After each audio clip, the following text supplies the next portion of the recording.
नमस्कार, मैं सोमेश कुमार घितोड़े एक बार फिर सोमेश घितोड़े क्लासेस में आप लोग का स्वागत करता हूं। आज हम छत्तीसगढ़ की प्रमुख पिछड़ी जनजाति के अंतर्गत कमार जनजाति और छत्तीसगढ़ सरकार द्वारा घोषित भुंजिया और पंडो जनजाति के बारे में चर्चा करेंगे। चलिए क्लास प्रारंभ करते हैं। सबसे पहले यदि कमार जनजाति के बारे में इनकी उत्पत्ति के बारे में बता दूं, यह विशेष पिछड़ी जनजाति है और कमार जनजाति के लोग अपनी उत्पत्ति मैनपुर विकासखंड के देव डोंगर नामक स्थल है, वहां वामन डोंगरी से ये अपना उत्पत्ति बताते हैं। ये यहाँ पर वामन देव इनके प्रमुख देवता हैं, जो सबसे बड़े देवता है, यहाँ निवासरत हैं। इनके कमार एरिया के जो एरिया हैं, जिस क्षेत्र में निवास करते हैं, मुख्यतः गरियाबंद, याद रखिएगा, कमार जनजाति के लोग गरियाबंद में निवास करते हैं। इनकी चारों तहसील है, छुरा, मैनपुर, बिंद्रा, नवागढ़, देवभोग। साथ ही साथ धमतरी के कुछ एरिया में भी कमार जनजाति के लोग निवास करते हैं।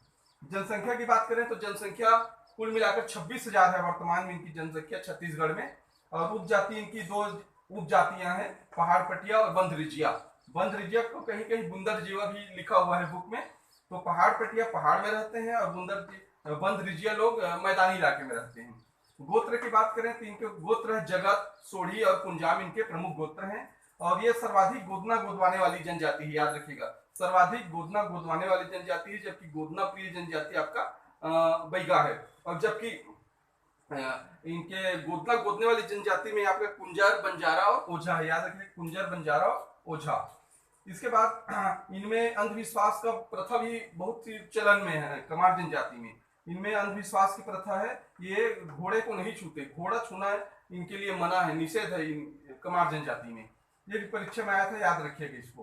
प्रमुख व्यवसाय की बात करें तो ये बांस शिल्प है, इनका प्रमुख व्यवसाय है। बांस से इन लोग बहुत सारे जैसे सूपा, टुकना, झांपी ये सब बनाते हैं। कृषि पद्धति ये भी स्थानांतरित कृषि करते हैं और इनके कृषि पद्धति का नाम दाहिया है, याद रखेंगे, दाहिया। जाति पंचायत यहाँ भी होती है, जो कि उनकी सामाजिक व्यवस्था को संभालने के लिए, उनका निराकरण करने के लिए एक जाति पंचायत होती है, जिसका प्रमुख कुरहा कहलाता है। याद रखिएगा, कमार का जाति पंचायत प्रमुख कुरहा कहलाता है। और ये इनमें एक और प्रथा है कि मृत्यु होने पर घर के कोई सदस्य यदि मृत्यु हो जाता है उनका, तो उस घर को उन लोग छोड़ देते हैं, त्याग देते हैं। ऐसा इनका अंधविश्वास है। और दूसरी जगह घर बनाते हैं। विवाह पद्धति में दूध लौटावा, गुरावट और घर जमाई, जो सामान्य विवाह है, वो सब इसमें भी प्रचलित है। पर्व में नवाखाई है, छेरछेरा है, पोरा है, हरेली है, ये पर्व में है। साथ ही साथ इनके प्रमुख देवता की बात करें कमार जनजाति के, तो प्रमुख देवता में सबसे बड़े देवता, याद रखिएगा, इनका वामन देव है। सबसे बड़ा देवता वामन देव है। साथ ही साथ छोटे माई, बड़े माई भी इनके प्रमुख देवता है। ये दोनों देवता आप याद रखिएगा, वामन देव और छोटे माई, बड़े माई।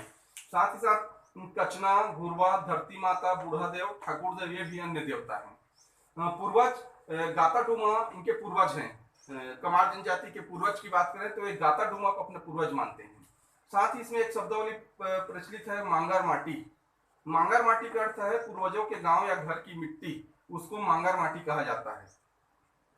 कमार के जो पूर्वज हैं या उनके गांव है या घर है, उनकी मिट्टी जब लाते हैं उसको, तो मांगर माटी कहलाता है वो। इनके कुल देवता का नाम पोगरी देवता है, याद रखिएगा, कुल देवता पोगरी देवता है। जबकि सबसे बड़े देवता वामन देव हैं। इस जनजाति पर एक पुस्तक लिखी गई है, द कमार। श्यामाचरण दुबे ने यह पुस्तक लिखी है, द कमार। ये भी परीक्षा की दृष्टि से बहुत इंपॉर्टेंट है। सामाजिक व्यवस्था देखें तो ये भी अन्य जनजातियों की तरह पितृ सत्तात्मक व्यवस्था है। और जितने भी विवाह पद्धति है, समगोत्र विवाह इसमें भी वर्जित है। जो भी रहन सहन खान पान है जो सामान्य जनजाति है, ऐसा इनका भी है। उसके बाद पुनर्जन्म को ये मान्यता देते हैं, पुनर्जन्म को मानने वाले हैं कमार जनजाति के लोग। और इनका एक जनजाति विकास प्राधिकरण गरियाबंद में इसका मुख्यालय का गठन किया गया है। तो इस प्रकार ये कमार जनजाति से संबंधित प्रमुख तथ्य थे, जो आपकी परीक्षा की दृष्टि से बहुत महत्वपूर्ण है। इन सब पॉइंट को आप पॉइंट वाइज याद करिएगा। इसके बाद दो छत्तीसगढ़ सरकार के द्वारा घोषित है, एक पंडो है, एक भुंजिया है। पंडो जनजाति विशेषकर सरगुजा में है और अंबिकापुर क्षेत्र में है। अंबिकापुर क्षेत्र में ये इनका विकास प्राधिकरण भी बना है पंडो जनजाति का। और ये 2002-3 में छत्तीसगढ़ सरकार ने इसकी घोषणा की थी, पंडो और भुंजिया को विशेष पिछड़ी जनजाति का। अब बात करते हैं भुंजिया। भुंजिया जनजाति का एरिया गरियाबंद है। याद रखिए टोटल गरियाबंद एरिया में भुंजा जनजाति के लोग रहते हैं। ये भी 2003 में इसको मान्यता दी गई थी। और विकास प्राधिकरण गरियाबंद में है, इसका भी जनजाति भुंजिया जनजाति विकास प्राधिकरण, और इसकी स्थापना 2009 में हुई थी गरियाबंद में। ये इनकी में कुछ प्रथाएं हैं, जैसे गर्म लोहे से रोग का इलाज करते हैं। किसी भी रोग का इलाज गर्म लोहे से दाग कर करते हैं मरीज के शरीर के ऊपर। ये भुंजा जनजाति के लोग करते हैं। इनकी दो उपजातियां हैं, चौखुटिया और चिंदा भुंजिया। याद रखिएगा, चौखुटिया और चिंदा भुंजिया। इसमें चौखुटिया को सर्वोच्च इनको ये मुख्य माना जाता है, उच्च वर्ग का माना जाता है इस जनजाति को, चौखुटिया को। इसके बाद गोत्र की बात करें तो गोत्र भी इसके स्पेशल नाम है, देख लीजिए, बघवा, भैसा, नेताम, जाता, इस प्रकार के गोत्र वाले ये कमार जनजाति के अंतर्गत आते हैं। उसके बाद यहाँ कांडावरा प्रथा यहाँ भी प्रचलित है। कांडावरा प्रथा मतलब जो तीर से विवाह वाली प्रथा है, पुष्प विवाह वाली प्रथा है, ये यहाँ भी प्रचलित है, कौमारी संस्कार से संबंधित है। उसके बाद जाति पंचायत यहाँ भी है। जाति पंचायत भुंजिया में भी है। इसके जो सदस्य होते हैं जाति पंचायत के, वो पुजेरी, पाती और दीवान कहलाते हैं। पुजेरी, पाती और दीवान इनके जाति पंचायत के सदस्य। साथ ही साथ भुंजिया जनजाति के कुछ गीत भी हैं।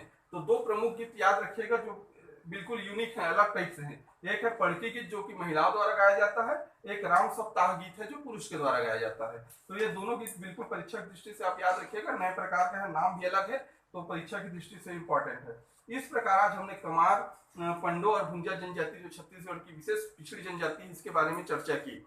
इस प्रकार ये हमारा जो विशेष पिछड़ी जनजाति का चैप्टर है, आज जो तीसरा भाग है, वो समाप्त होता है। और आशा करता हूँ कि ये वीडियो आपको अच्छा लगा होगा।